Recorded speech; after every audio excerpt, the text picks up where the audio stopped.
Good morning. We'll call this meeting the August 11th, 2026 meeting of the Board of Commissioners of Christian County. We'll call it to order. We'll begin by inviting Cody Franks to the front to give an invocation, and then Mickey Donovan will lead us on our pledge of allegiance. Would everyone stand, please?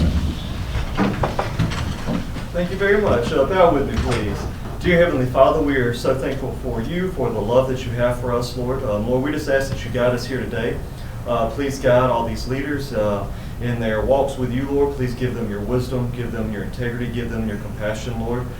For their neighbors, for this community, Lord. Lord, we just ask that you give them all the same vision and that they are obedient to that vision, Lord, so that we may all move together in the same direction, Lord, under you. And Lord, we pray that you continue to just raise up people that love Cordele, that supports Cordele and Christ County, Lord, and just guide these individuals today, Lord, and guide our hearts here so that we may just put our decisions in accordance with you in all that we do, Lord. In your name I pray. Amen. Amen. I pledge allegiance to the flag of the United States of America and to the republic for which it stands, one nation, under God, indivisible, with liberty and justice for all.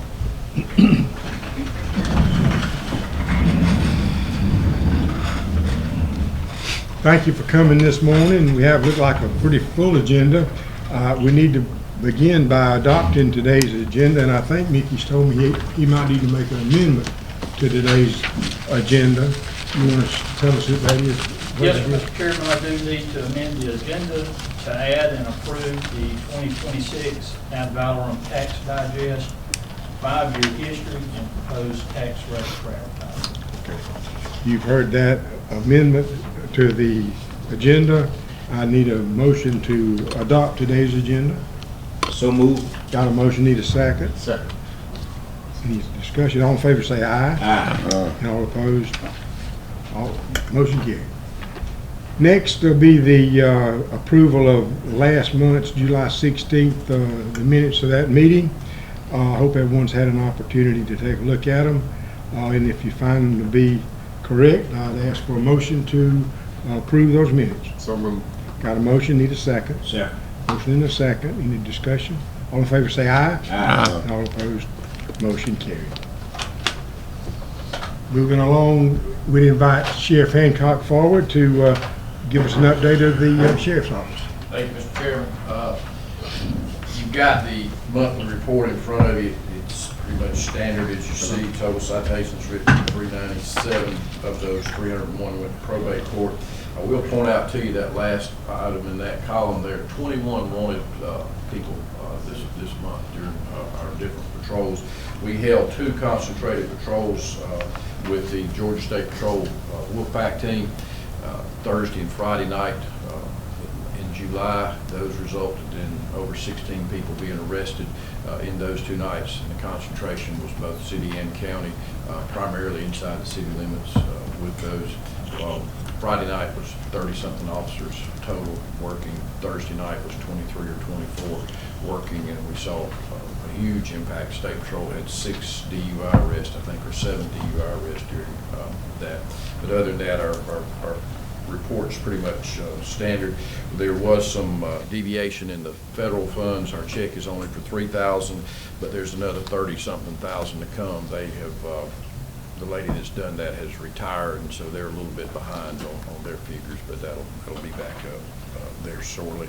And we anticipate last month being about 45,000, so we continue to see that increase.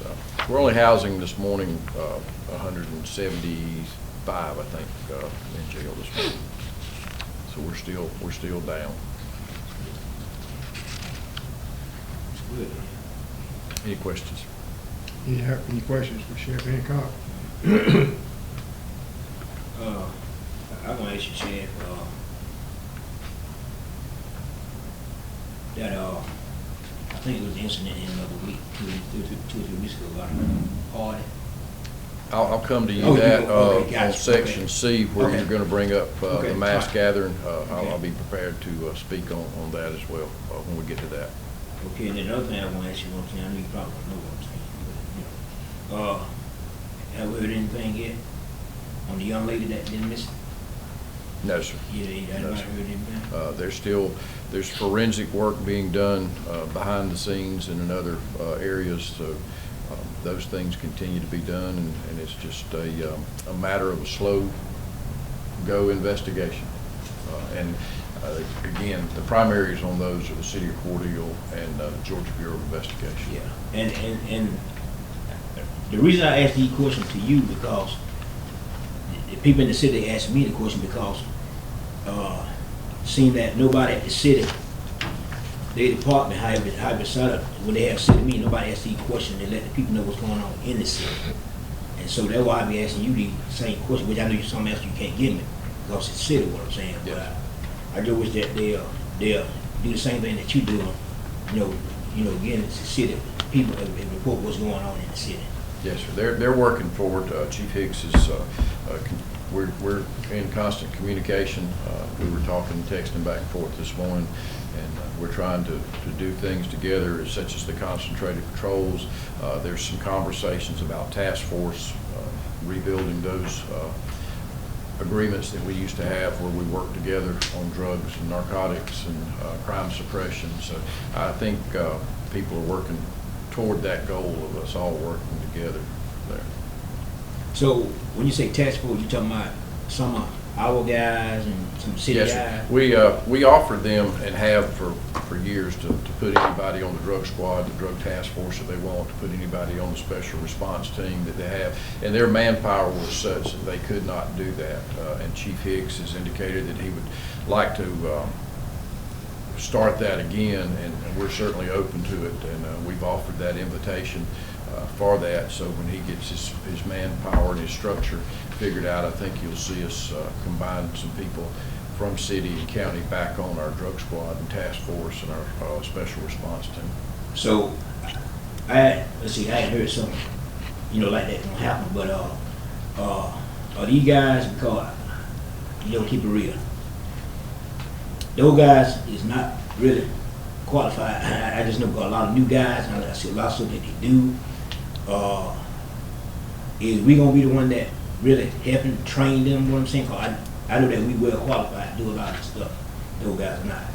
If the time comes that they're on the task force and it's under my operations, yes, sir, Okay, they'll be okay, qualified. okay, I'm good with it then. Yes, sir. Okay. Sheriff, on animal patrol, what was the 8 other? Animal control, 2 possums, I think, or 3 possums that were under somebody's porch. So, there's a lot of things that they do that you don't see, and then there's probably a snake call or 2 on there. And it amazes me. I didn't know if they were turned back to the other or not. I sometimes, just the whole gamut of what we do now, when we get a call that their 12-year-old child won't go to school, that is not a law enforcement issue at that point. But that's what we do. When you go in your house and you find a snake in your utility room, that is not a law enforcement issue. But we do those things. And I don't know where this thing turned left at in society that they think, if you fall, call an ambulance. If you got an animal in your yard, you call the sheriff's office. If your child won't get up and go to school, you call law enforcement. I can't say in this public meeting what I would like to tell them. When they call and say, my 12-year-old child won't get up and go to school, will you send a deputy? Where's Coach Pickens when we Yeah, need you're exactly Howard right. Hancock had no problem getting me motivated to go to school. Yeah, that's right. You called one somebody That's all back I can then, say. Coach Pickett. Oh, But, Coach Pickens yeah, will that was take it. care of. I do know we got a mama and 2 possums out from under a porch that were continuously going under a closed porch for some people and trapped them this last month. So, but that's animal control. That's what they're, that's what y'all chose to do, and it wound up under the sheriff's office. So that's what we do. That's what we do. Yeah, I know that where you helped, they were glad you did, probably. Hey, and that's it. It's you can look at it a couple of different ways. We're helping people and we're providing a service, but when you explain to a law enforcement officer that that's part of what we do, they're like, you know, the old dog that turns his head sideways goes, huh? You know, they don't feel like that's what they spent 18, 19 weeks in the academy and 3 months riding for. But, Want some real action. yes, they do, they do. And of course, I failed to mention, we did have the drowning a couple of weeks ago at the park off that floating dock. We had one there last year, we had one there a couple of weeks ago. We found no foul play in it. We interviewed 8, 9 people total, and it was an accident. It was purely an unfortunate accident. I've talked with the park and worked with the park, and I've actually talked to Department of Natural Resources. I'd like to see not only Georgia veterans, but I'd like to see every state park in Georgia put placards up. Just take Georgia Vets, for instance. When you come in that entrance way where the bridge is at and the dock to the left, make that area 1 for emergency. Dial 911, report that you're in area 1. You move around to the first boat landing there, make that area 2, mega ramp area 3, that floating dock area 4, the beach area 5, the rental or the boats area 6, the other boat ramp on the backside area 7, and then inside the campground probably area 8 and area 9, and put signs up that says for emergency dial 911 you are in area 1. I think that would help us. I mean, you think about the railroad, every railroad crossing you go across, whether it's on private property or not, has a 1-800 number and says, give this number for location. If we did that in our state parks across Georgia, it would probably help us in our response time. Now, we were there the other day within 4 minutes, so I mean, response time was not an issue. DNR was on the park. They were there within a minute, but there was confusion as to whether they were on the floating dock, whether they were in the beach area, or whether they were over at the boat rental. We got all 3 of those places called into us that afternoon. So if we can make our mess our message, then I think we're doing great stuff, even though we've had a tragedy, but let's let something good come out of this tragedy. I've already talked to Linda Hawkins. They're going to identify those areas they think where somebody might be injured. We might even expand the numbers to 10 and 11, so that way when they're having the Halloween and the Christmas tour back there, if somebody were to fall or something in that backside, what we call the old Boy Scout side, we would know right where to go with EMS and fire and law enforcement. And like I say, I called that afternoon. The next day, I actually talked to somebody in the commissioner's office about that for a statewide initiative, not just a local initiative. But if nothing else, let's get it done here in Crisp County. We can make our signs at Public Works. We can get them up. Very inexpensive to put that up. An area 1 for emergency dial 911 and report, you know, your area. So think about that over the time as you do business for the community. See what you think about that. I think that's a They good got idea. no diving signs on all them areas. Yes, sir. They have upped the number of no diving signs. And I think what happened last week, if I may take a minute, is that they had been in the beach area, and that beach area is roped off to where it gets deep over your head. It stays. And if you look, those 2 places are pretty close together. So those 2 young men probably thought that was about 5 or 6 foot deep, and it's actually anywhere between 14, 15 feet deep under that floating dock. So if you jumped off, not knowing you could swim very well, thinking your feet's going to touch the bottom and you're going to be able to stand up, you're fooled right there. But they've increased the no diving signs on that dock right now. So that'd be good, you know, what I'm saying. We're working on it. Linda was very receptive to it. She runs a great state park, and so she was receptive to it when she and I had the conversation locally. It was her, the sergeant with DNR, and myself on that first initial meeting. So I think we'll see something come about that in there. All right. Thank you, Sheriff, for what Thank you're you, doing. Thank you for people. If you would, just state the podium reading, the next 3 items of business is actually the emergency operation. Okay. And we'll cover all. Okay, Mickey, go ahead and take the new business, okay? And Mr. Chairman, he's touched on a few things right there. Our first order of new business is to ratify and adopt the updated local emergency operations plan. This is something that we do about every 5 years. Yes, you have to do it every 5 years by law. What this plan does, it pretty much clarifies the actions taken for our response to hazards which include natural, human, and technological made that may occur within our county. There is a lot of work that goes into this document, quite a bit of work. It assigns responsibilities, just like his response that he had this 2 weekends ago there at the river. Everybody knew what they were supposed to be doing and where they needed to be. Captain Sears has worked real hard, and the sheriff has worked real hard on updating this. You do have a copy of that book in your agenda, and just need to ratify and adopt this new plan. All right. You've heard this request, and there's a lot of work going into it, to ratify the plan, emergency operations plan. What's the pleasure of the board? Chairman, I motion that we ratify the Chris County Emergency Operations Plan. Okay, I have that motion. I need a second. Second. Motion and a second. Any further discussion? All in favor say aye. All opposed? Motion carried. Thank you, Mr. Chairman.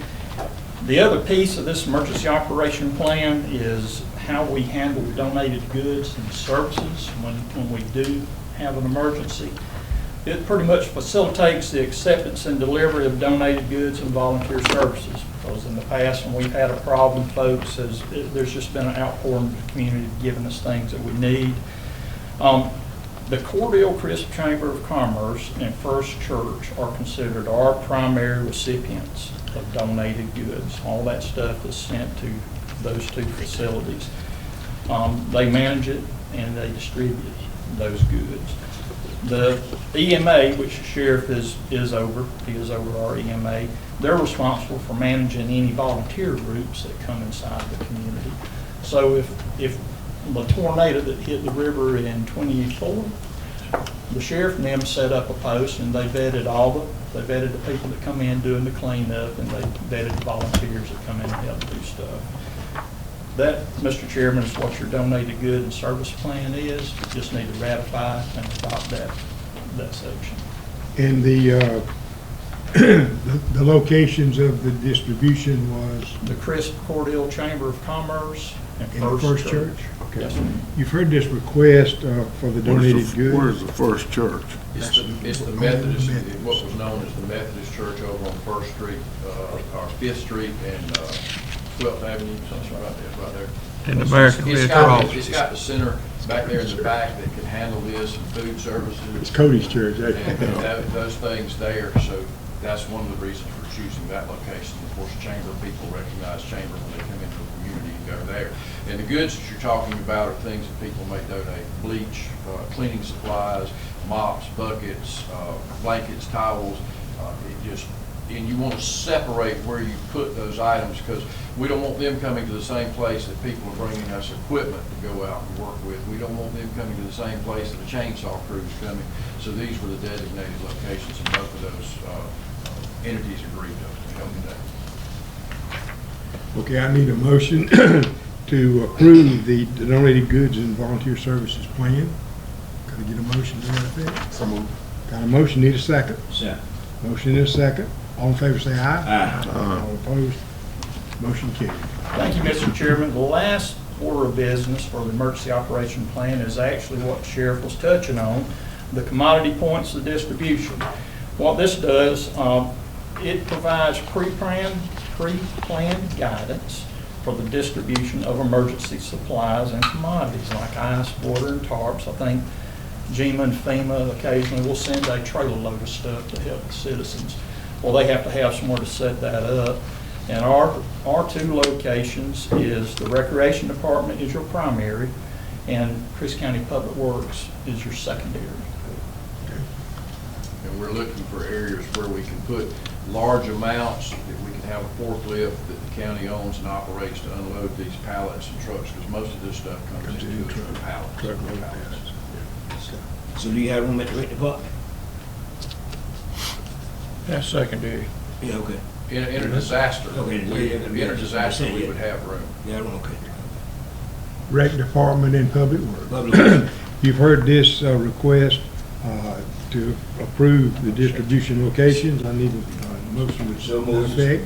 So Got a moved. motion, need a second. Second. Motion in a second, all in favor say aye. Aye. All opposed, motion carries. Thank you, Sheriff. Yes, sir.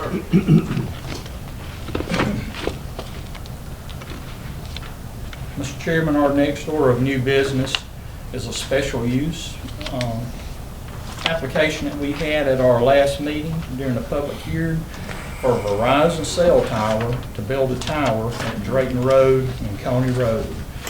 And here to talk to us about that today is Planning and Zoning Director Jason Gorley.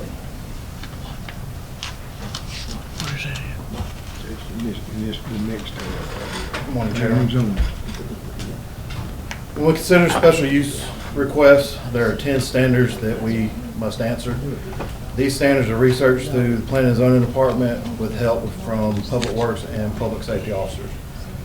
The first question is, will the proposed special use be consistent with the stated purpose of the zoning district in which it will be located?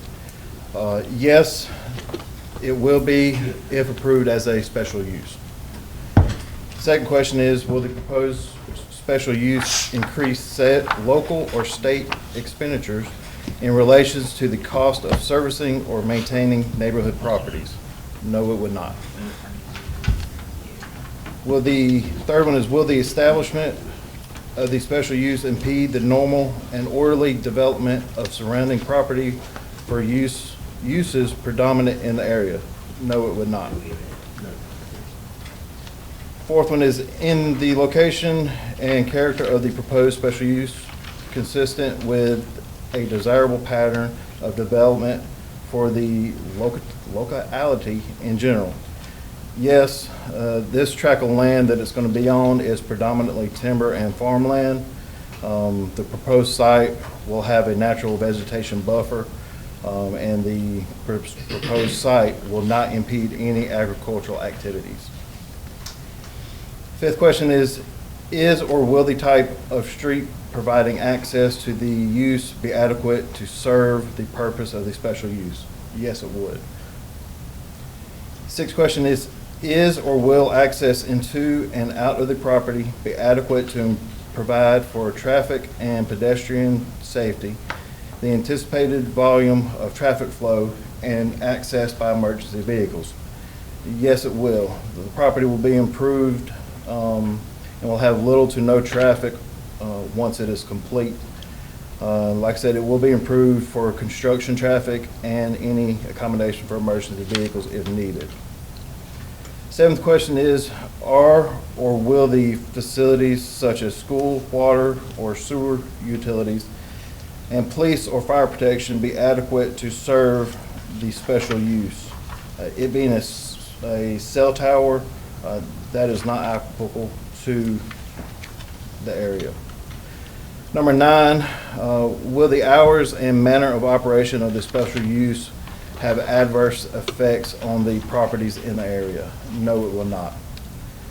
Number 10, will the height, size, or location of the building or other structures on the property be compatible with the height, size, and location of the buildings or others on neighboring properties?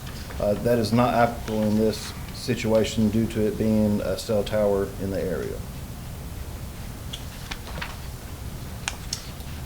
Okay, Board, you've heard the readings of the finding of fact for the standards for special use.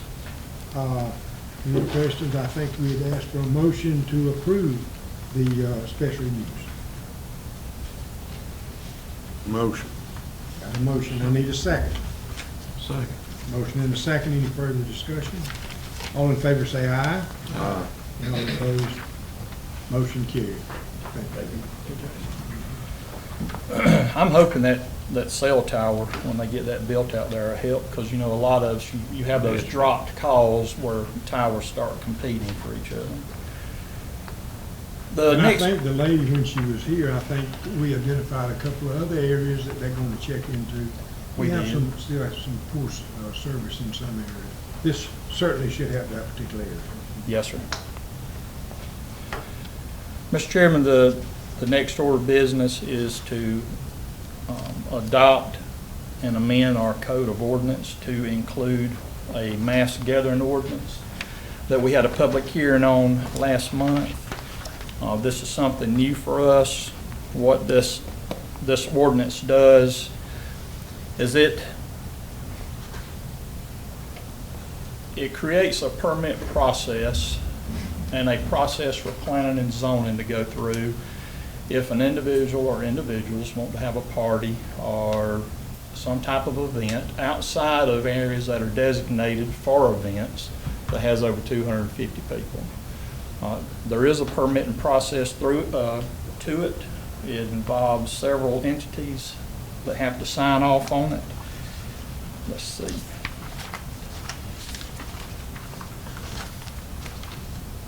It has to go through fire department approval, the sheriff's office approval, EMS approval, environmental health, and planning and zoning. Each of those agencies have to go out and look at this location to approve for a party to occur. In the past, I think we've had 3, maybe 4. Is that right, Sheriff? We've had about 2 in the city and 2 in the county. But we also had South 10th Street, this lies in the county down there, about a 10th and trucker drops have a couple of Yep. We do have these things that occur, and it's not that we don't want people to have a party and enjoy themselves, but we do want people to do it responsibly and respectfully for the people that live around them in the neighborhoods. And a lot of times these things evolve into something that has thousands of people showing up to it. It blocks the road. You don't have emergency access if EMS has to go to a call in that area.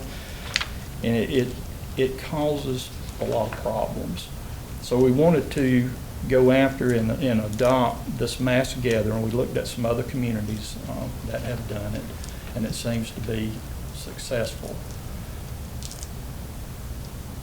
So, you say 250 people? Yes, sir. Yes, sir. So, I can have a party at my house, I only got 250 people, right? That's what you said? You can, but the other part of that is if it's allowed in that zoning. Okay. The most recent one we've had, after discussing it with our consultant, it's not allowed in that particular zoning, which is RS2. RS2 is our most restrictive zoning in this county. You can basically sleep and eat there. You can't have a business. You can't conduct that kind of stuff there. And the party that we're referencing there on 257 it's been ran as a business, and it's just not allowed in that zone. So, I'm just gonna ask a question, because I know they live. So, 100 people be good for a party? It would, Okay. if it's allowed in the zone. No, you don't, okay. So, why not, if you're gonna throw a gathering like that, why not rent something like that? Well, that's what we're hoping it'll do, is that it'll push it to these venues that do this. I mean, you've got two that's opened up in the city, one just right over here, a block away from us. The old Radiator Shop down there, they've turned that into a super nice venue that appears to be pretty busy. It looks like they have something there every weekend. Cordell Lions Club, of course, hosts parties like that. It's just an application process you have to go through. And I think we do have 2, maybe 3 private venues that are scattered around the county. But that's what the purpose of this is, to try to push them somewhere that it is zoned for and established for it. So they come get permit from us when they Yes, have, sir. when they have one out in the county, right? Yes, sir. But the city responds for the city. Yes, All sir. right. That's right. Okay, so when they come get a permit from us, what I'm saying, I know somebody just came and got one not too long ago, and I asked them about I think you got alcohol, you can't have alcohol at your party unless you got some kind of permit, you know what I'm saying, a license, whatever, not a license, but a permit to serve alcohol. That's correct. That's All right. Okay. Yeah, That's not- state law has the guidance on Yeah, that's what state you law. can do as far as having alcohol. You can't give it away, you can't sell it, you can't charge admission and then give it away. There are a lot of stipulations through the alcohol, tobacco, and firearms that regulates those type of events. Okay, so. Can they bring it with them? No. So you telling me I'm asking a question, Governor. I know this is why. I rent the fairground. I'm throwing a party. And in other words, what you're saying, it's a dry party. So we all know ain't nobody going to no party and they gonna have no alcohol. So how we, you know, control that, what I'm saying? You know what I mean? You know good time well, if they rent that fairground out there having a party, maybe 75 people, they're gonna have some beer and a little alcohol somewhere. And I'm saying what you're saying that, you know that we're not preventing that, what I'm saying. So how would you control that? Well, they have to, first of all, they have to apply for a special event permit. And then we're not gonna give them that special event. When we give them that special event permit, it's gonna say no alcohol. Okay. So then that gives the sheriff teeth to shut it down because they don't have an alcohol permit.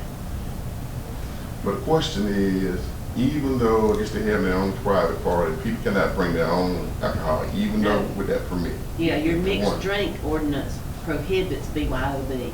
Okay. Right, but, you know, if I'm having an event at my house, and 3 or 4 of you come, you can bring your own beer or Right. your own alcohol Right. to it. These are considered mass Mass gatherings. gatherings. Gotcha. And this is where you're gonna have a number of people inside that. And they're charging to come in. Yeah. Yeah. Okay, but if they're not charging to come in, what about then? I'm just saying, you know, I throw a party, I'm not charging nobody to come in. I'm just throwing a birthday party. I got about 75, 80 people there, what I'm saying. And you're gonna buy all the alcohol for them? I ain't buying nothing. They Oh, gonna okay. they gonna bring their own bag. They gonna bring their own bag. I really what I'm saying. But how do I control what Tom Blow bring? He may bring him a fifth Crown Royal down there. You know what I mean? Well, whoever applies for that special event permit is They're responsible. responsible. One for them. Now, what about this? When Now, the sheriff's department comes, they're gonna look for whoever's name is on Yeah, that get a permit. ripper. now what about this, the RS2 zone district? You know, I got a family member living over in a different area, and I decided to try to move the part over there with a different zone district. I'm just saying, so are we covered? We are. Oh, in that area with the ordinance, okay. We are. Some of our zoning does allow those for special events. I can't remember the title of it. Is it, Rural residential. well, no, not the zoning. It's, there's a label inside of our code of ordinance. It's, they don't call it special event, but it covers carnivals, parties, just all kinds of stuff. But you know, people That's gonna try to allowed find in every some loophole they zones. can. Yes. To try to figure out a way around it. They will. Well, they give her bad information. They tell Ms. Sherry they're not doing this and they're not doing that, and we approve it, and then all of a sudden, that's what it turns into. This mass gathering ordinance, it's just like the special event permit. It gives the sheriff's office a responsible party to go to if something goes wrong. That was a great Let me question. read this, let me speak for a minute, and I think I can answer a lot of your questions as to why we're here asking you to pass this morning. I'm gonna speak to you plainly, not as someone looking from the outside, but as a sheriff who's responsible for public safety in this community and who has to answer when something goes wrong. The recent pool party on Highway 257 should be a wake-up call for all of us. This was not simply a large gathering where people came together to have a good time. What happened surrounding this event created a significant public safety problem for our entire community. We know that a bus was rented and used to transport people to that event. We have heard allegations that security personnel were taking money to allow underage individuals off those buses and inside the party. We've heard about the $10 and you keep your bottle tactic. In the days leading up to this event, there were also incidents involving the purchase of canned alcoholic beverage. Then the event erupted into a fight and everything changed. People began leaving the mass in numbers. Pedestrians were in the roadway, traffic was blocked, vehicles were being driven through neighboring yards, and then underage drivers struck a pedestrian. At that point, it was not just somebody else's party. It became mine and your problem. It became the problem of every deputy who had to respond. It became an issue for medical personnel, fire personnel. It became a problem for everyone who needed law enforcement elsewhere in our county, while our available resources were tied up dealing with this aftermath. I want the public to understand something. That is, we do not have a unlimited number of deputies. Even though certified deputies had been hired to provide security at the event, the situation eventually required every available law enforcement resource to deal with what was happening. That means that while deputies were responding to this chaos, there were still citizens in Crisp County who needed help and were put on hold. Roads still needed to be patrolled. Families still expected their sheriff's office to be there when they needed us. And then you add a serious traffic accident involving a pedestrian that requires additional personnel, traffic control, emergency response, investigation, potentially a crime scene. Those resources do not magically appear. They come from within the same pool of people who are already stretched thin. I've spent decades in public safety, and I've seen what happens when situations start small and grows beyond anyone's ability to control it. I'm not against people gathering. I'm not against young people having fun. I'm not against people celebrating. But I'm absolutely against an event being allowed to become so poorly controlled that it puts innocent people, our neighborhoods, and our law enforcement officers at risk. My job's not to make everyone happy. It's to protect this community. Sometimes that means we have to have difficult conversations. Sometimes it means telling people what they don't want to hear, and sometimes it means standing up and saying something has gone too far. I also want to make something very clear. I appreciate our county commission for taking a hard look at this issue and taking steps toward making our community safer. I applaud you for recognizing that we must do something. This is not about targeting one person, one event, or one group of people. It's about establishing reasonable expectations for large gatherings so that actions of a few don't negatively affect thousands of good law-abiding citizens. The people of this community are good people who want to live, work, and raise their families and enjoy where they live. Some of them are sitting in this room today to make sure and understand what we're doing. We cannot allow actions of a few to take away from them. We cannot wait until the next event ends with someone losing their life before we decide that that's enough. I'll continue to collaborate with commissioners in our community to find reasonable solutions. I'll continue to support people's rights to gather and enjoy themselves, but those rights have to come with responsibility. When you invite hundreds or even thousands of people into one location, you have a responsibility to plan for what can happen. When that planning fails, the consequences don't stop at the property line. They affect our roads, they affect our neighbors, they affect our emergency service, they affect our deputies, and most importantly, they can affect someone's life forever. I took an oath to protect and serve the people of this county, and I took that oath seriously. I'll always stand for responsible government, responsible event planning, and responsible public safety. We have a community where people can gather and celebrate, but we also must have a community where families can feel safe in their neighborhoods, where law enforcement officers have the resources to respond to our citizens and to need them. This is about balance, this is about responsibility, and this is about protecting Crisp County, the place we call home. That's what I was elected to do, and that's why I support you in the reading and passing of this mass gathering ordinance. And I think we'll have some more for you in executive session that will bring this even more home, because if you weren't there that night, you have no idea what it's like to stand and try to keep somebody from driving across somebody else's yard waving a flashlight at them, and they drive up and hit you because you're trying to block them from driving across somebody's road.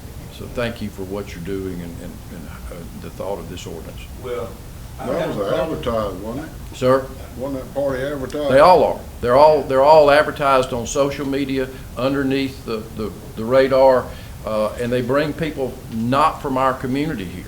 That's the problem.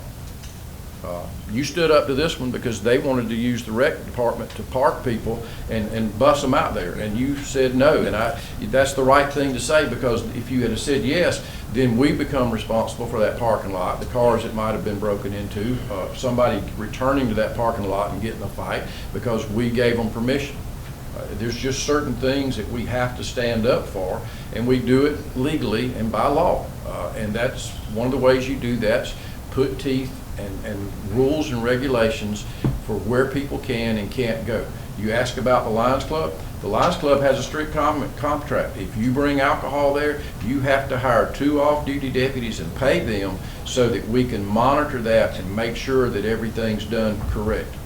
Okay, so that won't fall upon another, they have to hire 2 officers. Yes, sir. And they hired officers for Yeah. this one, because we thought that we had an understanding with this one that they would hire off-duty deputies, they would have security, and then the next thing we're faced with is this busing in, these allegations, and I'll call them allegations, even though I was told point blank that security on the bus charged people that were underage to go in there. The girl that struck the guy on 257 was 18 years old, so she got a DUI charge as well as, the accident charge. Who's responsible for that? Who's responsible for the neighbor's yard? Who's responsible for running over septic tanks at the business 2 miles down the road where people park and walk to it at?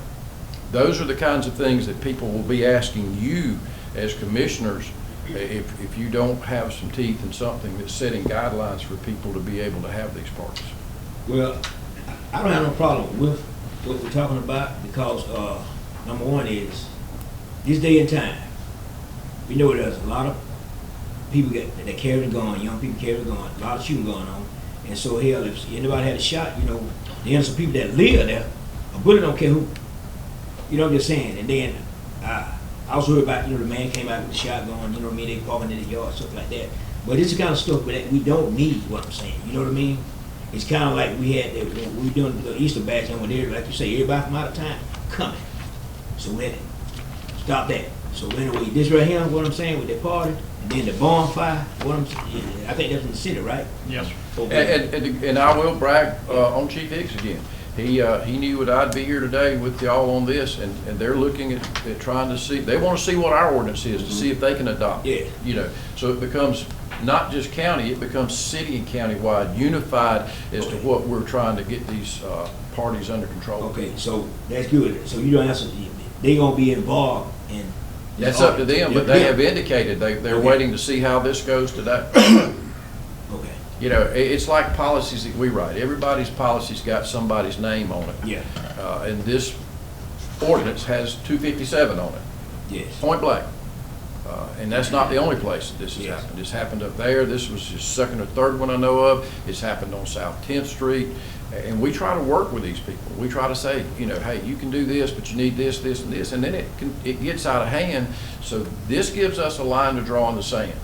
So how many people you say Shad probably say? Up there, Yeah. there was 1,500 people up there at least. Good God Almighty. And the bus is running, the bus was continuously running. Those people were parked in people's yard. When the party abruptly ended at 11:15 or 11:30, and I can't imagine what it had been like if we hadn't had a couple of hours of thunderstorms. Those people drove anywhere and everywhere they could to exit that party, and 2 houses down, they were driving across the front yard. The businesses at 257 and Cemetery, they were parked on their septic tanks. They were stuck in ditches. And anybody can challenge me on anything I'm saying. I've got video, and I was there. I know. I was there at 11:45 till about 2 o'clock in the morning. Be at that time. And you had 4 deputies that were working the party, and then it took everybody that we had there. And then when the wreck occurred, it took EMS, it took fire department. It just. So in other words, that's a lot of money. Well, not only that, but I mean, and I'm just talking about, for us. Yeah. Because you had, how many David on duty that night? Maybe 2 or 3. I had 4 or 5 working that night, just regular shift, but, and then I'm out, and then you got, I called some other supervisors to come out to help.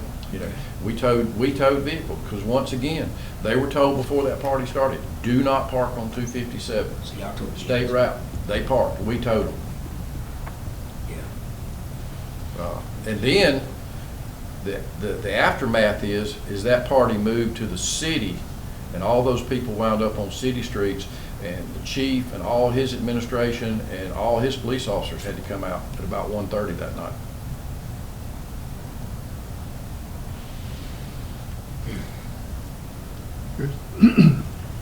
Well, it is decision day on this. This is this decision bash. day. Thank you, Billy. Sheriff, Thank y'all. for your leadership in public safety in our community. This is a safety issue, very much so.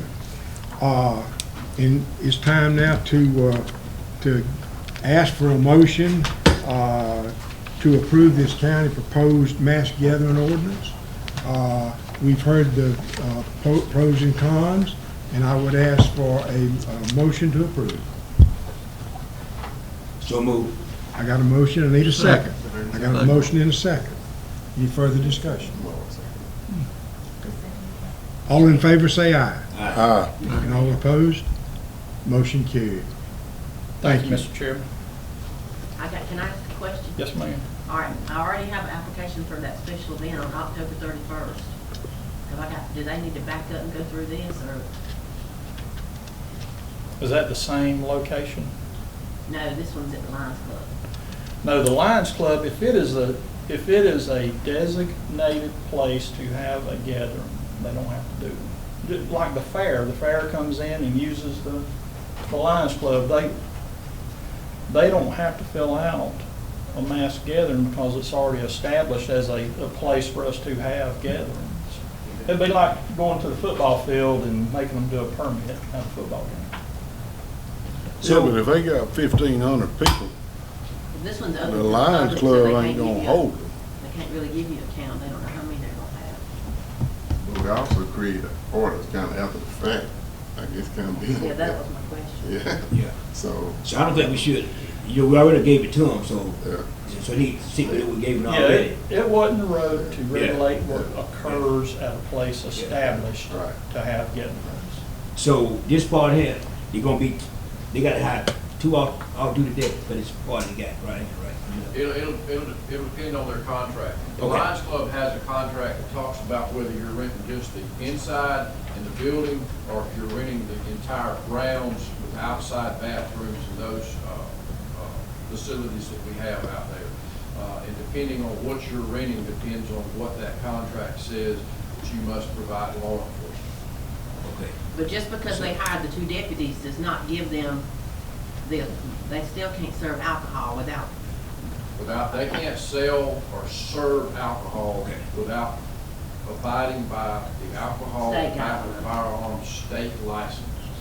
Okay. So The Lions pretty much Club that's got- already They in got place. their ordinance. Yeah, but y'all, They- It's They got already their in own place, so ordinance. okay. That really wouldn't impact it, already in place. so- Yeah, already played, but. That's right. But I'm gonna ask you a question, I know everybody looking. But if I got my own bag, a Crown Royal, ain't got to do with everybody. If I got my own bag and I go to my car, pull me a little bit and come back, you know what I mean? I'm probably not gonna mess with Okay. you, know. but he could if he, Let's think about what laws are not,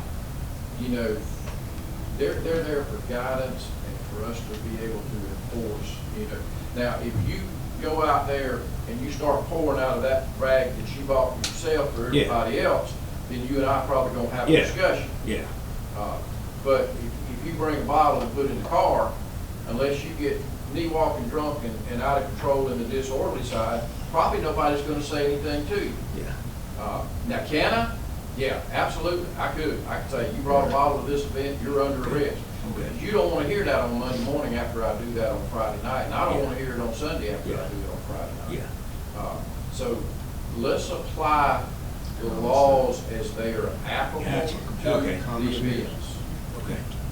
What If if you we have- know? If you have a class reunion at your house, I'm not coming out there if everybody brings their own drink and lock anybody up. Yeah.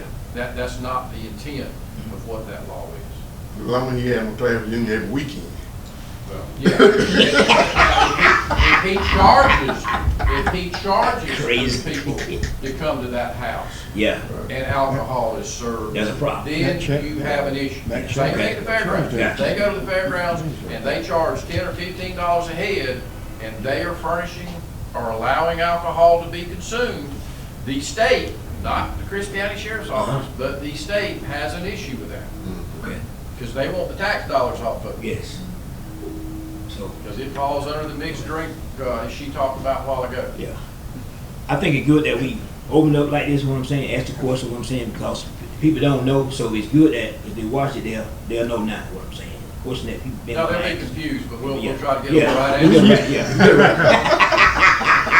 right.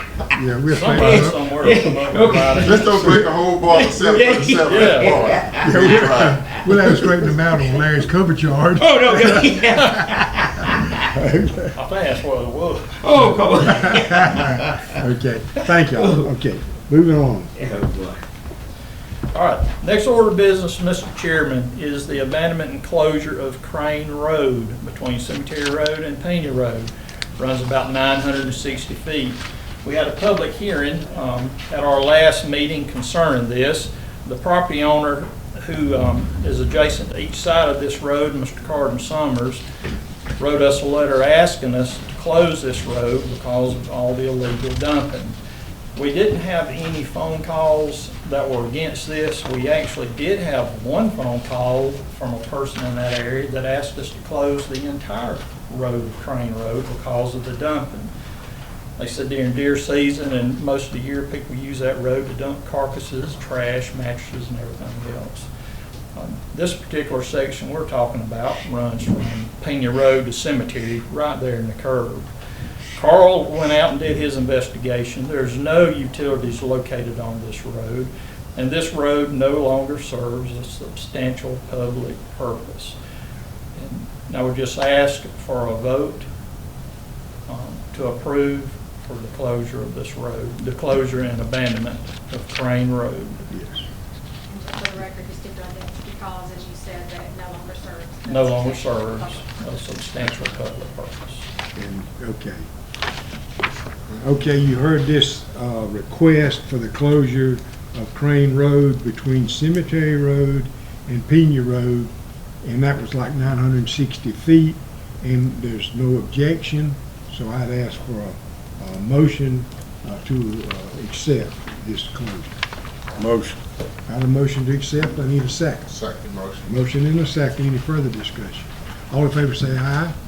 Aye. And all opposed, motion carried. Thank you, Mr. Chairman.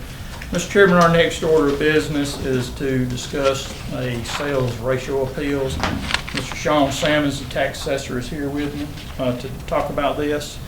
A few weeks ago, we got our 2025 preliminary sales ratio study. This is done yearly. This is pretty much the state checking behind Sean to see how he does on his assessments.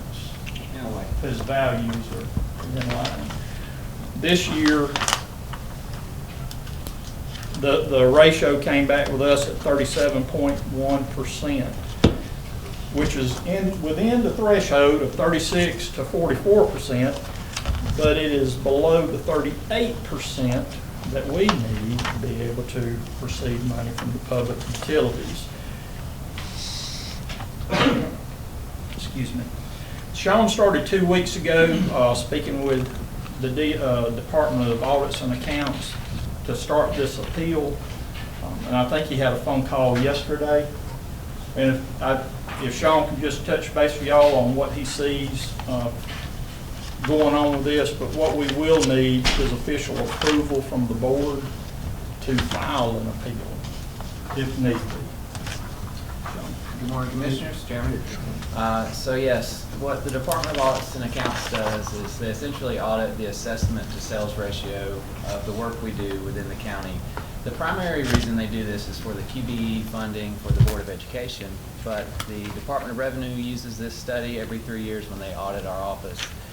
And the public utility ratio uses this number whenever we send out public utility assessments. And as you all know, we have lots of railroads and telecommunication lines here that I would prefer to be assessed at a 40% rate. And if they fall below that 38% per the Department of Audits and Accounts study, it has to be sent out at that assessment ratio. So if it's sent out at a 37.01, we lose what could be paid by the public utilities instead of our local taxpayers. Internally, for 2025, we did a lot of internal revaluation work, and internally we were at a 40.07. So to get this grade back from the Department of Audits and Accounts, I was a little shocked and would be interested in pursuing an appeal.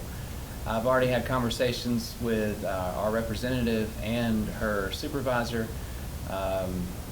Without saying anything official, they encouraged me to an appeal. So they believe that we could likely get above a 38, but ultimately it'd be up to them and the director of the Department of Audits and Accounts. Do you have any questions? Any questions for Sean? Worth a shot. Go for it.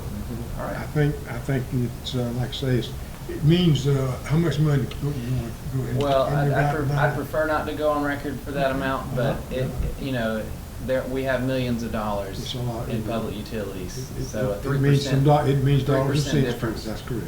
Yeah. All right, you've heard this request for us to allow you to appeal, correct? Yes, and I'd request that I'd be authorized to handle the appeal as the agent for the county. Okay, as the agent, Sean being the agent for the appeal process. You got any questions? Motion. Got a motion, need a second. Sure. Motion in a second, all in favor say aye. And all opposed. Motion carried. Thank you, Sean.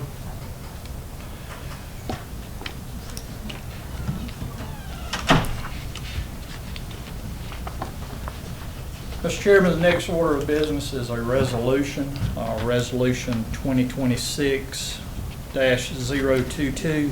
It's referred to as the Trees Act. The Timberlands Recovery Exemption and Earning Stability Act, which was enacted by House Bill 223 in 2025. It's a law providing emergency tax relief and financial support to timber producers and farmers. It was created to offset the catastrophic forestry and agricultural losses that was caused by Hurricane Helene. It authorizes local governing authorities, that's both city, county, and school, in federal disaster areas to waive or forgive standing timber tax collections for the final quarter of 2024 and throughout the year of 2025. After the adoption of the resolution, no taxpayer who submits the certification form from the Georgia Forestry Commission shall be required to pay the timber tax for quarter 4 in 2024 or any quarter of 2025. If timber taxes were levied and paid by the taxpayer for any of those quarters, the tax commissioner shall issue a refund from the funds of the corresponding authority. If the taxes were levied but not yet paid, then the taxes shall be waived and the tax commissioner shall issue a zero bill reflecting no balance. Now this is not as easy as just somebody walking into Miss Deborah and saying, I lost trees to Hurricane Helene. They do have to go through the Georgia Forestry Commission and fill out an application, and a forester will come to the property to look at the trees and determine the damage of it and to determine if it was caused by Helene. After that, they'll get that certification and be able to report to Deborah. But I do have this resolution to read. Resolution 2026-022, temporary property tax relief for eligible standing timber located in a disaster area in Crisp County. Whereas Article 7, Section 1, Paragraph 3H of the Constitution of Georgia and Code Section 48-5-33.1 authorize counties, consolidated governments, cities, and county or independent boards of education which are located in whole or in part within a certain disaster area to grant temporary property tax relief for certain eligible timber property. Whereas the Board of Commissioners of Crisp County is an eligible governing authority under Code Section 48-5-33.1A because Crisp County is located in whole or in part within a designated for public assistance or individual in public assistance pursuant to the Federal Emergency Management Agency, FEMA-4830-DR, Georgia Disaster Declaration as of November 4th, 2024. Whereas Crisp County contains eligible timber property, such term is defined in Code Section 48-5-33.1A4. Whereas pursuant to the Code Section 48-5-33.1C, the granting of such temporary tax relief by Crisp County for county ad valorem taxes is contingent upon the adoption of a resolution by the Board of Commissioners of Crisp County. Whereas Code Section 48-5-33.1F1 requires the State Forestry Commission to establish a certification form to be used by taxpayers, and Crisp County shall not process any requests for such temporary tax relief without having received a valid certification from the taxpayer seeking such relief And whereas Crisp County desires to provide such temporary tax relief in conformity with the requirements of state law, now therefore be it resolved by the Board of Commissioners of Crisp County that, 1, Crisp County is declared a jurisdiction that contains eligible timber property. 2, the Board of Commissioners of Crisp County consents to the grant of the temporary tax relief authorized under Code Section 48-5-33.1.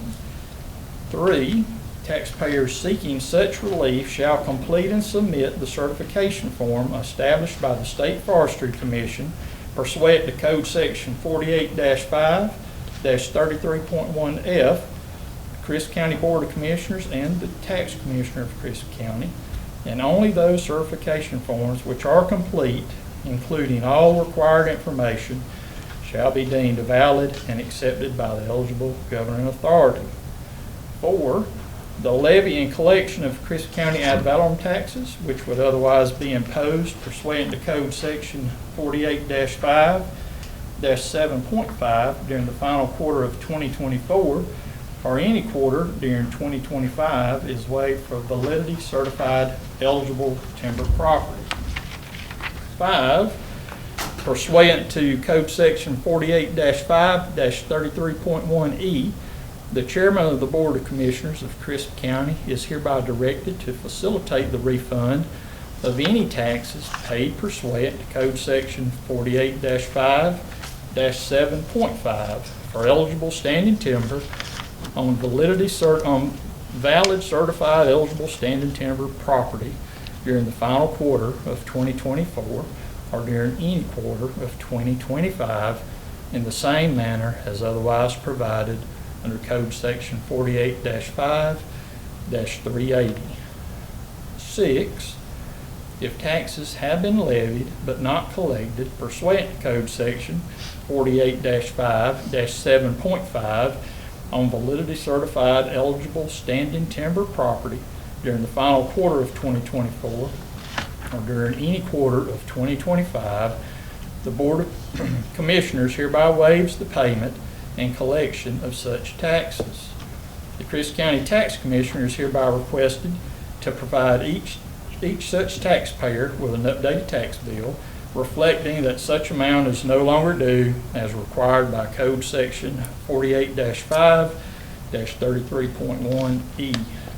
7, no temporary tax relief shall be provided to a taxpayer unless and until the applicable requirements of Code Section 48-5-33.1 have been met and the taxpayer has submitted a valid certification form for eligible timber property. Be it further resolved that the clerk of the Crisp County Board of Commissioners is hereby directed to provide a copy of this approved and executed resolution to the Crisp County Tax Commissioner, the Crisp County Board of Tax Assessors, the Chief Appraiser, the State Forestry Commission, and the Georgia Department of Revenue. This resolution shall become effective August 11th, 2026. So resolved this 11th day of August, 2026 by the Board of Commissioners of Crisp County. Board, you've heard the reading of Resolution 2026-022. I would ask for a motion to adopt. So move with adopt resolution 2026-022. Got a motion, need a second. Second. Got a motion and a second. Any further discussion? All in favor say aye. Aye. And all opposed, motion carried. Thank you, Mr. Chairman. Your next order of business is Resolution 2026-023. That's the establishment of the Second Board of Equalization. I believe Ms. Tara and the grand jury establish this every year to help Sean and them in case they do get behind in appeals. That resolution is, whereas OCGA 48-5-311 provides for the selection of additional county boards of equalization by the grand jury in counties having more than 10,000 parcels of real property, and whereas Crisp County has more than 10,000 parcels of real property, and whereas the Board of Commissioners of Crisp County desires to expedite the handling of tax appraisal appeals for the citizens of Crisp County by establishing a second Board of Equalization, And whereas the Board of Commissioners of Crisp County believe it to be in the best interest of the citizens of Crisp County to remove any obstacles wherever practical and possible to provide a fair and equitable tax assessment on all property. Now therefore, be it resolved that the Board of Commissioners of Crisp County does elect to have one additional County Board of Equalization appointed by the grand jury, adopted in legal assembly this 11th day of August 2026. So moved, we adopt resolution 2026-023, establish second board of equalization. Second. Motion and second. All in favor, say aye. Aye. All opposed? Motion carried. Thank you. Thank you, Mr. Chairman. The next order of business, we don't have to have a public hearing on this. We did discuss this 2 meetings ago. It is to abandon an unopened, unaccepted road on Court Ferry Road. When we discussed it in the last meeting, there were some things that Rick wanted to check on prior to y'all voting on this. He has checked on it and he is content with what he has seen. And what I would need is to ratify or a vote to give this unopened, unaccepted road back to the adjoining property owners, thereby returning the property to the tax digest. And if I may just clarify, so y'all never accepted the road, but the idea is to do a quick claim deed so that it goes in the deed records to make it clear that y'all have no interest in it. So the way the deed will read is it says that to be, if y'all did have any interest, just make it clear that you're giving it up. But for the record, y'all never accepted the road. Okay. So they put it back on the tax digest. And the quick claim will be to the, on each side. That's correct. And that just kind of cleans it up by, triggering the PT 61 to go for the, to the Board of Assessors. So again, like I said, it gets added to the tax digest. And if in the future anybody's doing a title search, there won't be any question. It'll be very clear. And this is in the Court Ferry Road area? Yes, sir. Correct? Yes, sir. Okay. You talking about how many feet in between houses? I think it's typically 30.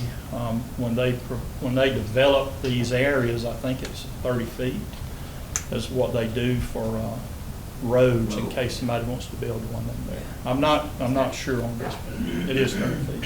30 feet, okay. Yeah, we don't need it. So moved. So got a motion, need a second. Second. All right. Motion and a second to say what, say what I'm supposed to say, Kimberly, to approve the quick claim deed, yes. Okay. Got a motion and a second, all in favor say aye. Aye. And all opposed? Motion carried. Thank you, Kimberly. Now, Mr. Chairman, the second unopened, unaccepted road we're going to talk about is just what Ms. Kimberly was telling y'all. Back in 1990, Mr. Willard Page owned a piece of property there on Swift Creek Road that had an unopened, unaccepted road running right beside it. In 1990, Mr. Page quitclaim deeded this to another individual. In 2017, 2 other individuals quitclaimed this same piece of property, which was an unopened, unaccepted road, to another one. There's a new person that owns this property now that is asking for the county to quitclaim deed that piece of property over to him. He's actually got a structure sitting on it. And the problem there, Rick wanted to go back and make sure that at no point in time had the county give up its interest in that unopened, unaccepted road, and I believe he found that the county had indeed not give up their interest in that. We are asking that the county quitclaim deeds this interest in this unopened road to the adjoining property owner, returning that back to the digest with a caveat that Rick does want to review the deed with the adjoining property owner before the deed is executed. So this would be by quitclaim deed, very similar. During this situation, I think y'all have the property owner that's purchasing it pay for the deed. So it's just with the stipulation that Rick does need to see that deed to make sure that it doesn't say something incorrect or inconsistent with his title search, because y'all never accepted it this one as well, you never accepted it as a road. And you just don't want anything on record saying that you had, because you don't want any liability for not maintaining it. All right, this is the Swift Creek area, okay. So You're still talking about 30 feet, aren't you? Yes, sir. 30 feet by, I think it was 50 feet. I didn't understand why it was put there to start with, because the way Swift Creek goes down and Brim runs here, it's that corner lot. And the road is just on the other side of that parcel. I never understood it either. But my understanding about all those parcels, when they were created 50 or 60 years ago, they were created for campsites. That's why they're so small. They're like 0.2 of an acre. They were created to be campsites. Now, I thought that Commissioner Crenshaw was the one that had told me that Mr. Willard Page ran a automotive shop there, but it was actually Carl had told me that's where they used to go get the oil changed in their car years and years ago. Okay, we have this request Man, you charge that from to Yeah. quit. Charge that from the Y'all listen to my legal here. Go ahead. So it's gonna be a quick thing, subject to legal review? Yeah. That's correct. Thank you, James. That's the motion. Yes, sir. Need a second. Second. Motion and a second. All in favor say aye. Aye. All opposed. Let me go back and see Motion whether or not carried. they can clean up that oil they put out there.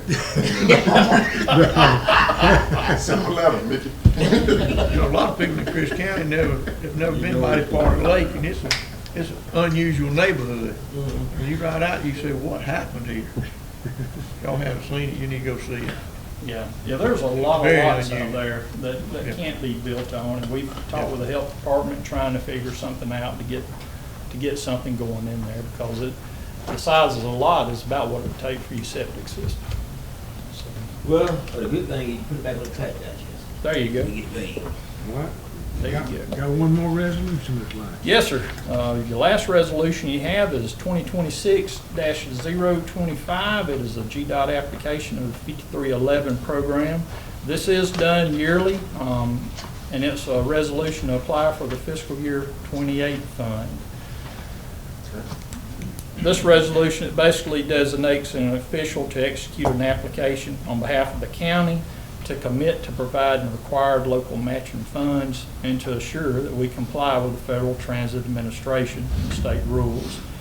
This is a required action that authorizes us to process and submit an application for the GDOT funding of the 5311 program.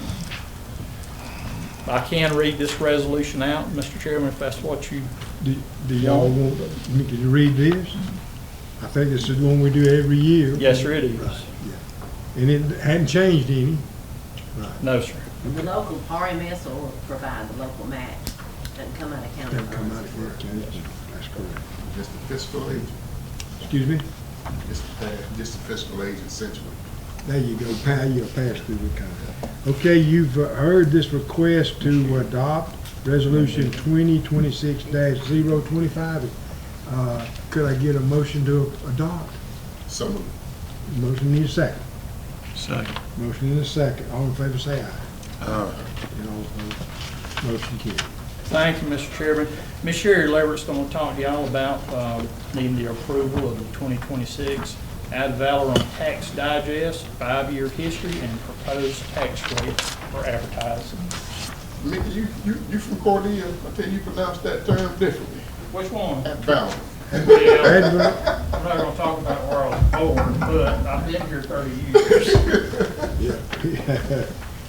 Now, this was that amendment to the, right here, this is what we amended. Y'all got a copy of it? I think it's right here, thank you. Okay. Basically, it's time, I did receive the consolidation sheets from the tax commissioner, and it's time to start the 2026 tax digest process. And the first thing we have to do is advertise. And it's just customary, I always bring this to y'all to have you accept what I've calculated before I advertise it. After calculating the inflationary growth rollback and the sales tax rollback, the net M&O millage rate comes down to 10.5080, which is a little bit over a quarter of a mil lower than it was last year. So anything above that would be considered a tax Tax increase, increase. right. Didn't require hearings. But this is good. Now, at that rate, based on that rate and based on the numbers off the consolidation sheets, our revenues will probably be about $180,000 short of what we projected, which will just have to come out of reserves. We just have to add that back to reserves. But that's still But the working it real 10.5, close. the 10.5080 is the formulated millage rate. Yeah. Anything above that will have to have to be considered a tax increase. So I just need y'all, before I advertise it, I want you to be aware of it and basically tell me it's okay or not okay. Okay, the request is that we approve this so you can advertise. Right, correct? that's right. If the board didn't wanna do a tax increase. We don't want to do a tax increase, that's correct. And I thank for working the finance department and the county administrator, everybody that worked so hard to keep us from having a tax increase. So I need a motion that we accept this 10.5080 as the millage rate for the 26 tax. You're gonna adopt the advertising, right? Just- Right, yeah. 26 property tax, I just filed. I mean, we're not setting the millage, I'm just asking your Yeah, to approval just before I advertise. advertise it. That's right, just that, for the advertising. Yes, sir. And the other thing I need is, we're gonna have a call meeting, to adopt the Two, when we millage do rate. it, that, do we do And it? in order to have the digest ready by September 1st for Deborah. So, the last date I could advertise would be, I'm gonna have to advertise on or before August 19th. So, I would recommend that we set that call meeting for sometime between August 24th, the week of August 24th and 28th. So if y'all could tell me, Everyone look at their calendar, see if we can come in sometime let's see, the 24th would be Monday, 24th would be a Monday, and the 28th would be Friday. okay. So, What we doing on Tuesday, when we going to do the politics? We're gonna be power commissioner, and you wanna just, since we're gonna be around, just do it at 1 o'clock? What y'all got going? Can we do that? 1 o'clock on On the 25th, 25th, which is a Tuesday, okay? to adopt the millage rate, I think is what she's talking about. After she advertises today. After we go through all the After we go advertising through and stuff, advertising. right, that's right. Excuse me? How can the meeting this Well, it'll be 2 o'clock, so we're gonna do over here at 1 o'clock, Yeah, okay? okay. Yeah, go That be all right? Yeah, that'd be all right. Okay. All right, do you need a motion to go ahead with this, or what do you need? We just I think I approve got it? what I need, as long as I just need a call meeting date, but y'all saying All right. 8:25 We're or gonna 1 say we're gonna o'clock. do a 1 o'clock, 25th Tuesday before we do the fire commission. Okay, that'll work. And that'll give you plenty of time. Yes, sir. Okay, good, good.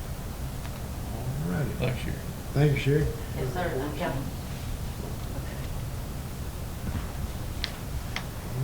Mr. Chairman, before we get to Ms. Sherry's report, Sheriff Hancock was wanting to clear up a few things on the. Yeah, just quickly, it's what we said, but I know we talked about confusion, and for the people that are still on the TV that watch this, whether guests can bring alcohol to a party in Georgia depends entirely on the venue. If it's a private home, guests can generally bring their own drinks.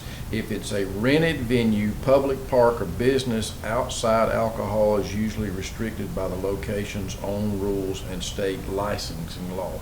And then if you define that in the code section, guests can legally bring and consume alcohol as long as it's a private gathering, no money changes hands, no selling of drink or charging admission, and at least everyone is over 21 years of age.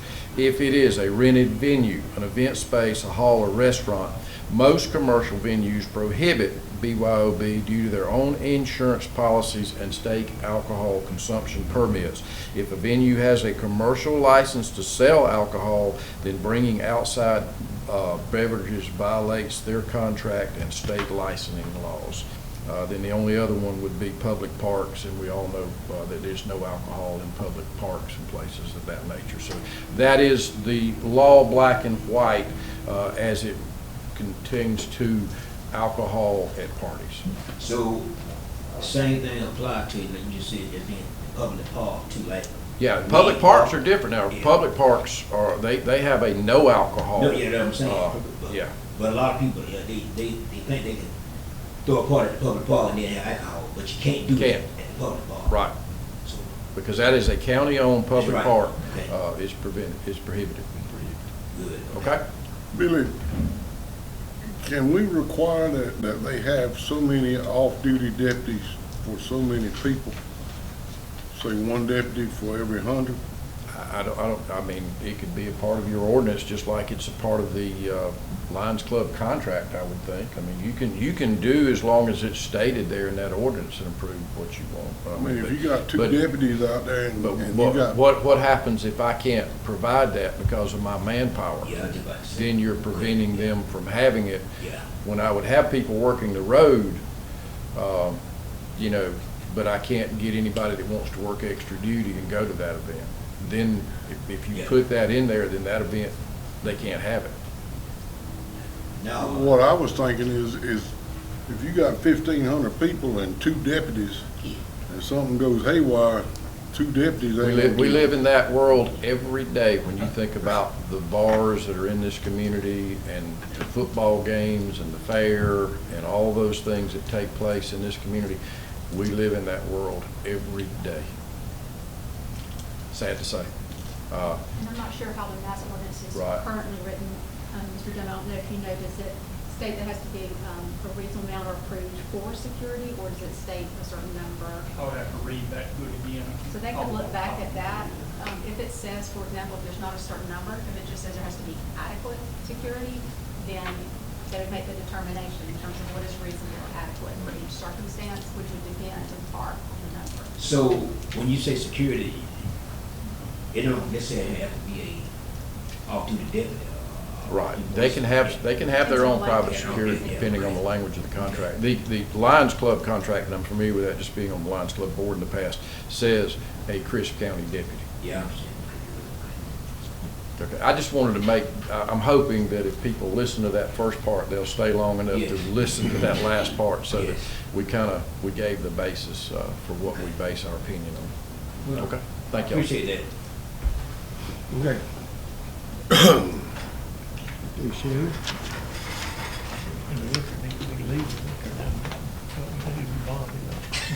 Financial report. All right, today's preliminary executive summary of the fiscal status of the major funds of the county after just 1 month of the new fiscal year beginning July 1st. The financial summary for the general is 3 major special revenue funds.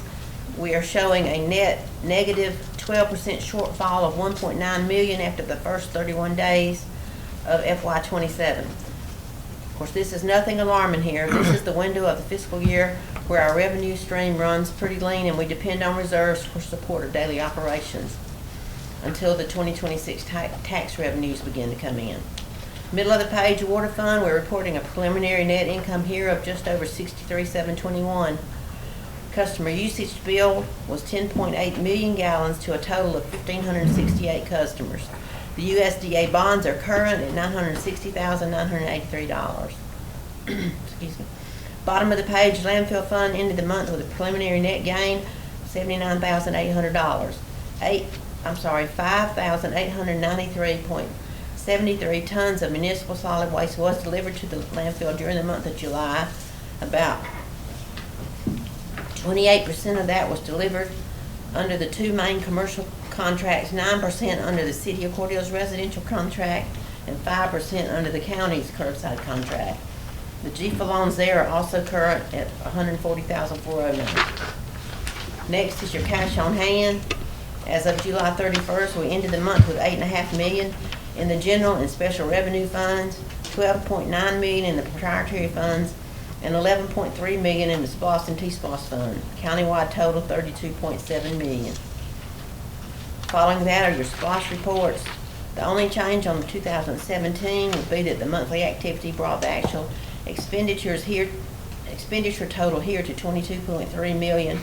On the next page, distribution number 30 on the 2023 issue came in at $575,231, and it exceeds last year, the same window last year by about 7%, brings issue-to-date collections to $15 million, expenditures and encumbrances to $9 million. Of course, next is your chart. And you can see there that the blue bar over this distribution that we're referring to represents the month of June. And then the final SPLOST schedule is the expenditures for the month. Projects benefiting from the special local option sales tax penny for the month of July were sanitation and solid waste and the cities of Arabi and Cordele. Following that is local option sales tax distribution. Similar to SPLOST, this month's distribution also is more over last year's by about 3%. Next is an updated schedule on your T-SPLOST projects and revenue. We've expended and obligated almost $11 million in local road maintenance and capital projects using the transportation tax funds as of July 31st. Next page is your CDBG report. Balance $1.3 million on 4 accounts as of July 31st. And of course, the final report is the summary report of revenues by fund and expenditures by department as of July 31st. Everyone should be at or below 8% of their annual allowances. Overall, the preliminary numbers show the general and special revenue funds over at 14%. The water fund is also over at 25%, and the landfill fund is good at 6%.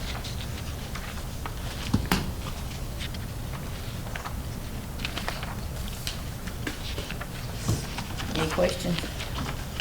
Any questions for Sherry?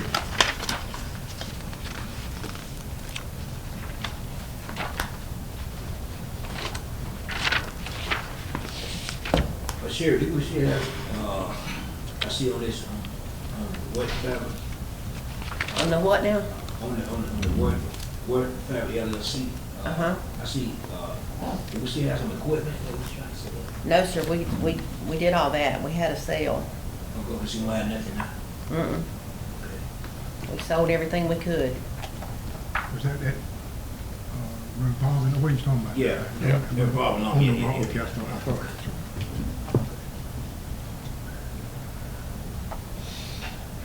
So, how long would this Walker, how long would this stay on this right here? You know, would it be on there forever? What I'm saying, like, seriously, I've been here, been on there. It will stay there as long as we have a valid lien, and we have a valid lien. What kind of valid lien we got? What we got it on? It's a loss everything had. I'm trying to see what we got a lien on.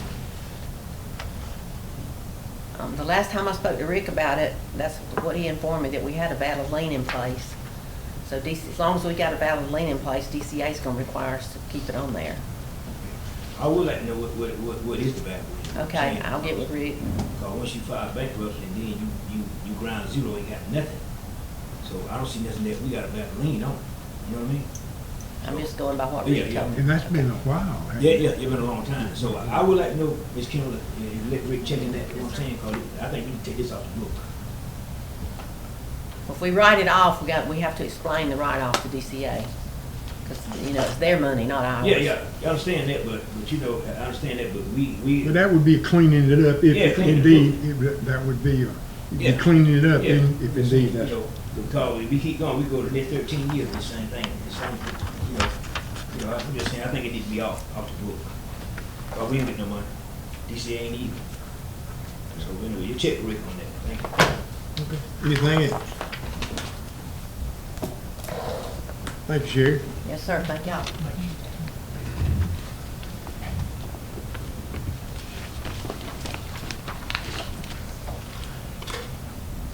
I'm gonna run through my report pretty quick, Mr. Chairman, so we can move into an executive session.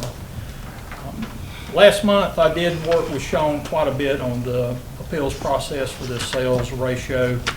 I've also been working with Christy Bozeman, who's the Senior Regional Project Manager for Region 8, and Rebecca White, who is our DCA representative. We're wanting to try and sponsor a class called Retail Ready. EMG and Georgia Power teach this particular class all over the state quarterly. It's a free class for people to attend. But what it does is it It stresses the importance of how community presents itself, how your local officials present themselves. Shows you how to market yourself for these retails and these industries that are looking for places to come and locate. And I think it's going to be a real good class. There's a good group of people that are working on this. Chris Hewitt with the Power Commission has sat in on it. Grant Buckley, David Wade with the city met with us also, and so did Monica Simmons with the chamber. We're hoping to be able to do this next year when the chamber offers their leadership Chris, of course, to let this be a part of that. But it is something that we're going to hope that our both city and county commissioners can attend. It's a pretty good class. It's eye-opening as to what folks look for now. A lot of these industries used to send, and they still do, they would send somebody into a community to investigate it, to fill the community out, to see how it was. But now a lot of this stuff is done up front using AI from an office somewhere in New York or California. So they've pretty much vetted you and struck you within 20 minutes of doing searches. But I think, and Christy and Chris and them think this would be something good for our area. I've also been working with Christy and David. Some years ago, we used to do industry visits. Once a quarter, we would go and visit the human resources, that particular industry, Big Tex or West Fraser, those areas. Just checking in to let them know that we know they're here, we appreciate they're here, and if they got any problems, if it's something that we might can help with or look at. We're looking at trying to get that started back up, and I hope we do one of those before the end of the year. I've also been talking with Monica. I've got some PowerPoints and some documentation that I need to send her so she can start talking about the floss tax that you'll have on the referendum in November. She and I talked about this last Friday. I've got a few more things that I need to get out where they can start their work on that. I have been working with Sumter County Administrator Scott Carver. Scott and them do have the Sumter County Correctional Institute there. They use inmate labor to do roadway cutting and do some maintenance out in the county in places. Scott and I have started talking about the possibility of us being able to use some of that inmate labor to help with our cutting the grass on our roadsides. Now, one of the problems, and this is my fault, I own this, I put Carl behind by about a week or so on roadside cutting. Last month, our county hosted, I think it was 5 total counties with around 48 people, both city and county-wide, that came in to look at the Propel program. Mr. Chairman, you spoke at it. So we had a lot of representatives come in to tour our community and look at our industry, look at our hospital, our rec department. And what I had or asked Mr. Carl to do was go out and get those roads presentable. Because we had 2 buses bussing people around showing them these sites. So I put Mr. Carl behind by about a week when I had to get him to do that, because he's got 2 people on the tractor, and folks, they cut grass Monday through Friday on the side of the road. And it takes some time, especially if you consider a 5-mile road might take 2 or 3 trips just to get one side cut. So that 5 miles turns into 15. And on a tractor, that's a slow go any day of the week. Now right now, Mr. Carl's around McKenzie Road. He's steadily coming across the county. They are trying to get caught up. But they're doing a good job at it. It just takes time to get to places. And that is most of the complaints that I've dealt with, or most of the opportunities to provide customer service this last month was concerning our roadways and some of the mowing. Trash collection is starting to fall off now. Most people are real satisfied. I think Express Disposal is doing a real good job, and they're absolutely keeping folks happy. That is my report. Do y'all have any questions? Have any questions for me? Yeah, you know, I got some quick. You talking about us meeting, sitting in the county, about the little meeting, talking about The retail rate? Yeah, retail, yeah. But you know, I'm sitting there thinking, I saw the governor on TV here about 2 or 3 weeks ago. They broke ground around Macon for this metal fabric that come to Macon, and then the CEO that he spoke out and he said one of the reasons that they coming that way because they had a housing. And then I thought about us. We just had somebody that won't be about a $15 million apartment, and then the city turned it down. My thing is, how we gonna ever grow? We don't have housing. You got this Yancey coming here, 300 jobs, but they're not gonna be 300 jobs right off the bat. But you got people coming here, they look for a nice place to rent. Everybody not gonna buy a house. See, we need to come to that conclusion here. They talking about getting a house for people to buy. Everybody not gonna buy a house. Young folks not gonna buy no house right now. They gotta find where they gonna be at. So, we gotta have some housing. In order to get some jobs here, get some people come here, we got to start with some housing. So, we don't have the water infrastructure, stuff like that, sewer. So that they go back to the city. So we got some kind of way that we got to come together, city and the county, and then that's all we're gonna grow. We gotta have some housing, man. Yes, sir, you're exactly right. And see what they just did not too long ago. And I know they here got me to the meeting. That was uncalled for. You got housing, you got the new plant out here that they building the $30 million out there. You got people staying in one Robin, people staying in Tiffin. But they want to move to Cordell, but there's no housing. So we gotta have some housing. So tomorrow going to that meeting, I'll be honest about it. I'm gonna see what I gotta go to the meeting for, because see, whatever comes through us, we don't mind about growing. We want to grow. Now the guy, they need to go to the meeting. Yes, sir. Yes, sir, you're right. Now, I can't speak to the logic or the reason why the city did what they did with the apartment complexes. I wish that, somebody would come out into the county and apply and try, give us the opportunity to provide an area for that. Jason and Jimmy both work with developers weekly that are looking to come into the community, but it's not necessarily apartments. They're looking to build in single-family housing in different places.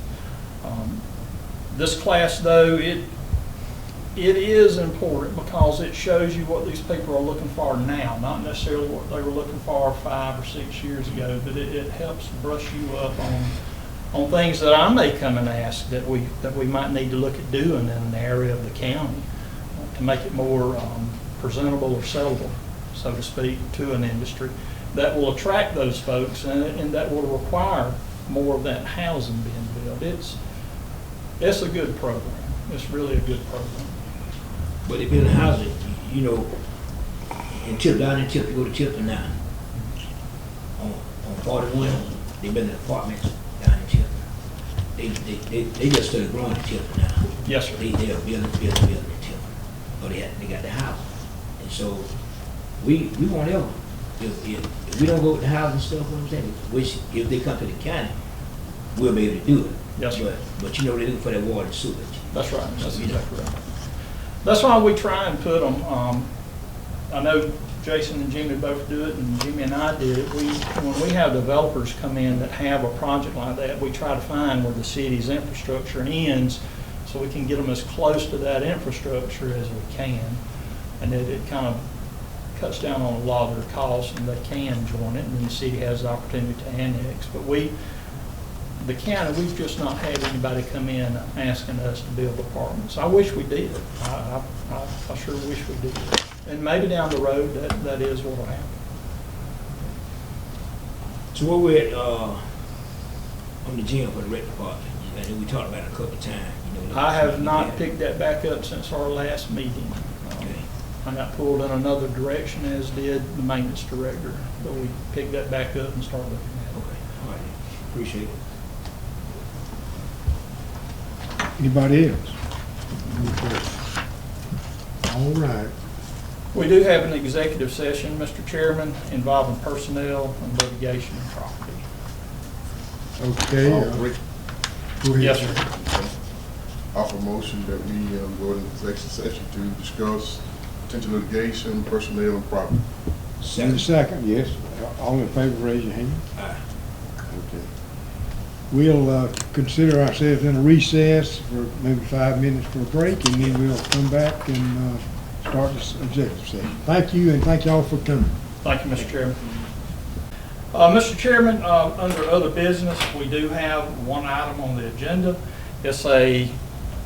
Unfortunately, it's a retrograde from a Class 8 to a Class 9 in the National Flood Insurance Program Community Rating System. Y'all do have that scorecard in your book. Basically, we went through an audit April and May of last year. Jimmy and I got the stuff out that we needed. Where we lost points, the first one that got us down to a Class 8, the hazard mitigation policy had just been adopted. So they let that count as part of what they call a 10-step plan on how you would respond and what you would do. This past audit, the hazard mitigation plan, was in the process of being updated, so it wasn't officially adopted. They wouldn't give us credit for that. The firm maps that we maintain in planning and zoning and in the building inspection office, for whatever reason, they did not give us credit for those firm maps this time. And then the state of Georgia as a whole lost points because they were still operating off of either the 2018 or the 2022 building codes, which we adopt those. Whenever the state changes building codes, we adopt the codes that they use. They were out of date at that time statewide, so all counties and cities that participate in this program lost points. Points right too, because out of date, okay. Out of date.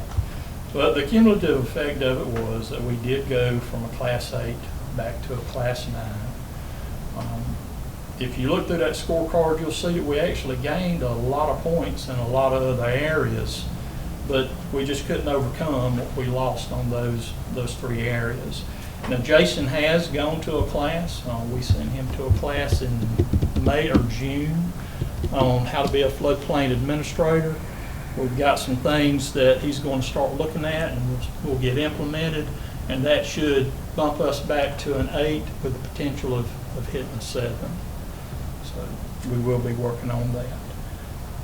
That is all I have, Mr. Chairman. No action required on that, just No action information on required, informational on, just letting y'all know. All right. If there's nothing more to come before the board this morning, I'd entertain a motion to adjourn. So moved. We'd like to thank Second. Ms. Kimberly Reed for filling in for Rick today. Sure. Glad to have Thank you. Yes, thank you.